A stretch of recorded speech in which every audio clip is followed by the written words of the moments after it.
Hello. आज के इस एक्सप्लेनर में हम एक बहुत ही क्रिटिकल टेक्निकल विषय को डिकोड करने वाले हैं।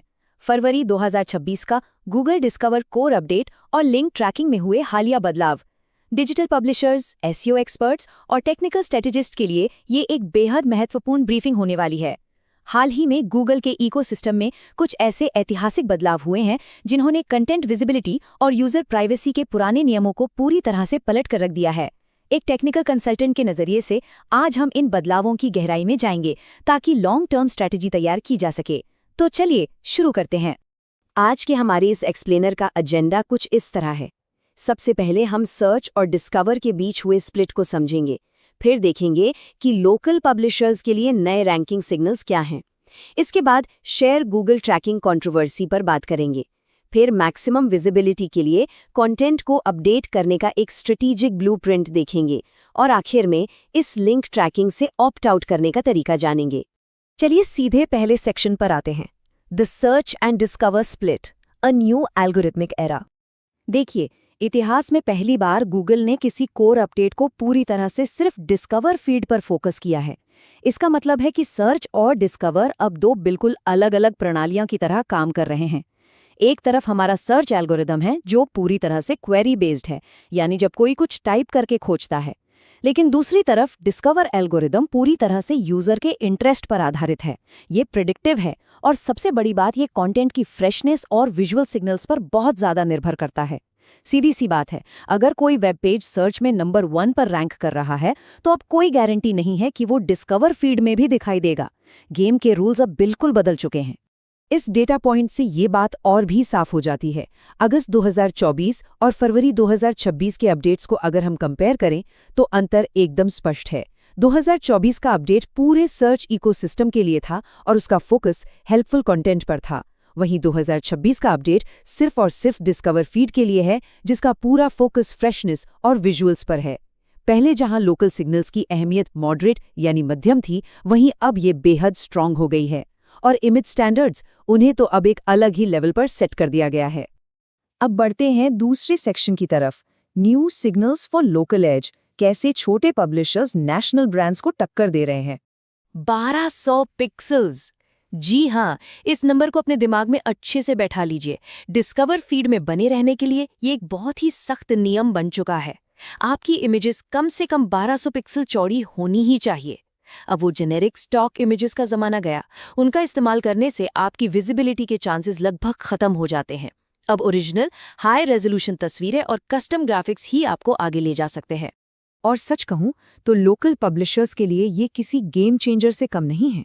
उदाहरण के लिए टेक्सास के ऑस्टिन अमेरिकन स्टेट्समैन जैसे लोकल पब्लिशर्स को ही ले लीजिए। ये रीजनल डिस्कवर फीड्स में बड़े बड़े नेशनल आउटलेट्स को पीछे छोड़ रहे हैं।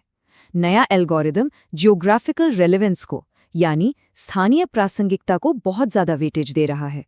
ये छोटे पब्लिशर्स के लिए एक बहुत बड़ा मौका है कि वे अपने लोकल ऑडियंस के लिए एकदम सटीक और प्रासंगिक खबरें देकर बड़े नेशनल एग्रीगेटर्स को मात दे सकें। मैक्रो एसईओ स्ट्रैटेजी से थोड़ा हटकर अब माइक्रो लेवल की बात करते हैं। Section 3, the share Google tracking controversy, privacy और ट्रस्ट का मुद्दा। आजकल रेडिट और टेक फोरम्स पर एक सवाल बहुत गूंज रहा है। आखिर गूगल कंटेंट शेयरिंग को ट्रैक कैसे कर रहा है?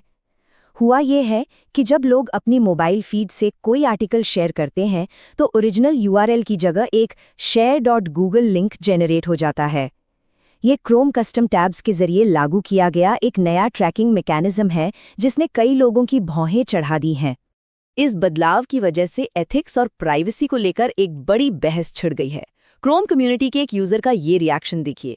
यह बहुत ही घटिया है। एक नॉर्मल लिंक को हटाना जिसमें साइट का असली नाम होता है और उसकी जगह एक जेनेरिक शेयर.गूगल लिंक देना जो मुझे कुछ नहीं बताता। इस तरह डेस्टिनेशन यूआरएल को छुपाने से रीडर्स का भरोसा टूटता है। प्राइवेसी के नजरिए से यह एक बड़ा रेड फ्लैग है, क्योंकि यह सेंडर और रिसीवर दोनों के बिहेवियर को ट्रैक करने का एक जरिया बन चुका है। हम बस निष्पक्ष रूप से इस विवाद को सामने रख रहे हैं, क्योंकि पब्लिशर्स के तौर पर हमें इन यूजर सेंटिमेंट्स को समझना जरूरी है। तो इन सब बदलावों के बीच हमारी अप्रोच क्या होनी चाहिए, देखते हैं। Section 4, updating content for maximum visibility, a strategic blueprint. सिर्फ कंटेंट का फ्रेश होना ही काफी नहीं है, हमें गूगल की EEAT स्टैंडर्ड्स को भी मैच करना होगा। इसका मतलब है एक्सपीरियंस, एक्सपर्टीज, ऑथोरिटिवनेस और ट्रस्टवर्दीनेस। इसे अचीव करने के लिए क्या करना होगा?